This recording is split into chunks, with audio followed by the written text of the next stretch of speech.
The need for funding for Alzheimer's disease research and support is greater than ever as the older population grows, the former chief medical officer of the Alzheimer's Association says. Research and the approval process for new treatments unfortunately costs a lot of money, said Dr. Bill Thies, the Alzheimer's Association's senior scientist in residence. Thies was in Orangeburg recently speaking to local residents about the disease. More than 5 million Americans are living with Alzheimer's, including 86,000 in South Carolina. Alzheimer's is a degenerative brain disease characterized by a decline in memory, language, problem-solving and other skills that affect a person's ability to perform everyday activities. It is the most common cause of dementia and the sixth leading cause of death in the U.S., killing more people than breast cancer and prostate cancer combined. The disease mostly affects older adults, although younger-onset Alzheimer's can develop before the age of 65. Research is costly, and so is support for those who have the disease, Thies said.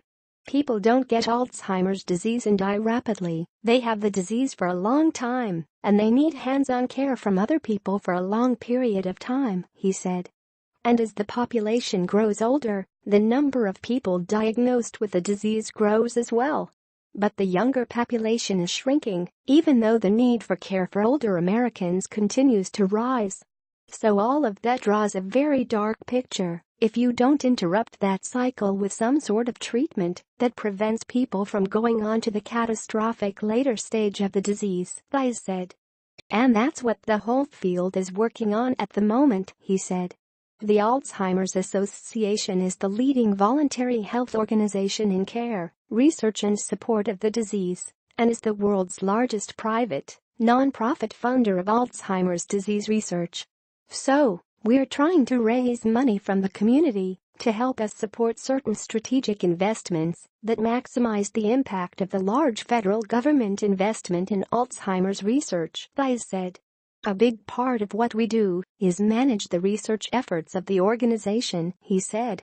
So, we fund research, we bring together meetings of researchers in order for them to share data, and we publish that data as well as managing societies and interest groups. Thies talked about where we're going and why there's hope that we will find better treatments for the disease in the coming years. Answers will eventually come, but sometimes we have to wait a little bit, he said. One bright spot in the future of research is the search for a biomarker to better diagnose Alzheimer's, the scientist said. We are looking for better chemical ways to diagnose the disease, he said. Right now, we do the diagnosis by talking to people, and that's an imprecise way to exchange information. So, finding a biomarker for the disease that allows us to diagnose the disease, which is symptomatically dormant for many years before it appears as cognitive loss of function, finding a way to see that early on so we can treat it before it becomes symptomatic is one direction that we're making good progress in, Thies said.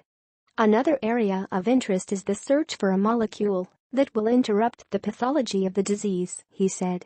People sometimes talk about a cure, but cure is a concept from the world of infectious diseases that doesn't match up with Alzheimer's, Thies said. Cure actually does not fit with any chronic disease. We don't cure any chronic disease, he said. We talk about curing something like cancer, but that's sort of a made-up definition, the scientist said. We've said, if we treat you and you're cancer-free for 10 years, you're cured. If you get your cancer back, in the future, you've got a new cancer, or is it the same old one that just came back again? Prevention is a concept that does fit with Alzheimer's disease, he said.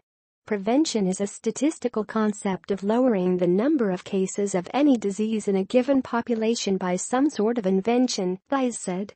And so, for Alzheimer's disease, the things that are proposed for that kind of prevention include physical activity, changes in diet, the amount of mental activity that you have, and good general health care, he said. Although there's no cure, we can find better ways to manage chronic disease, he said. Active in raising money for the Alzheimer's Association, Orangeburg residents Charlie Williams and Bob Jennings brought Thies to Orangeburg for the event. Williams' mother, the late Karen Johnson Williams, retired as chief judge of the U.S. Fourth Circuit Court of Appeals after being diagnosed with Alzheimer's in 2009. She passed away in November 2013 at the age of 62. In the years since, Charlie Williams has helped organize events like the annual Ride to Remember and other fundraisers. He noted, "We're waiting for that first survivor